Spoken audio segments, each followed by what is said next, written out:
কিশোর কুমার ওই fan club Liluah যারা আছেন তারা যে নিজ প্রচেষ্টায় মানে বিভিন্ন কাজের ফাঁকে বিভিন্ন লোক বিভিন্ন রকম উদ্যোগী হন,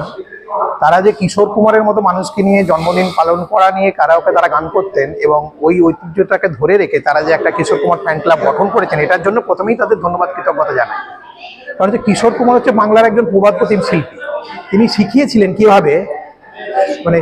তালিম না নিয়েও কিভাবে গান সঠিকভাবে তালিম না নিয়েও কি করে গানকে গানের মতো করে মানুষের জনপ্রিয় করে গাওয়া যায়, মানুষের মনের আনন্দ সৃষ্টি করা যায়, সেটা কিন্তু সাধারণ মানুষকে তিনি শিখিয়েছিলেন। কারণ এখন আমরা দেখি বাঙালিদের মুখে মুখে আজও কিন্তু আমরা কিশোর কুমারের গান নিয়ে কিন্তু গেয়ে বেড়াই, মুখে মুখে আমাদের কথায় কথায় কিন্তু আমাদের কিশোর কুমারের গানটা এসেই যায়। সুতরাং আমাদের খুব প্রিয় শিল্পী, মনের কাছের শিল্পী, এবং সেই চেষ্টাটাকে যে বাংলাদেশ মানে Liluah fan club, Kishore Kumar fan club, যাদের মধ্যে বিভিন্ন বয়স্ক মানুষরা আছেন, যুবা থেকে বৃদ্ধ সবাই আছেন, তারা যে এই কিশোর কুমার ফ্যান ক্লাবটাকে নিয়ে কিশোর কুমারের জন্মদিন অনুষ্ঠান করছেন বা সারা বছরই কিশোর কুমারের গান নিয়ে তারা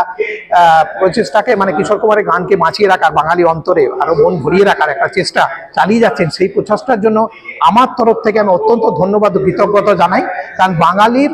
এই শিল্পীকে অমরত্ব বোধহয় কিশোর কুমার ফ্যান ক্লাব গড়ে তারা বোধহয় একটা অমরত্ব দেওয়ার চেষ্টা করছেন এবং বাঙালির খুব কাছের মানুষ হয়ে উঠছেন,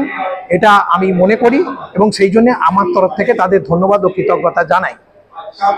এই শিল্পীদের যারা কারোকে গান করতেন তারা মাত্র এই চেষ্টাটা ধরে রাখার জন্য।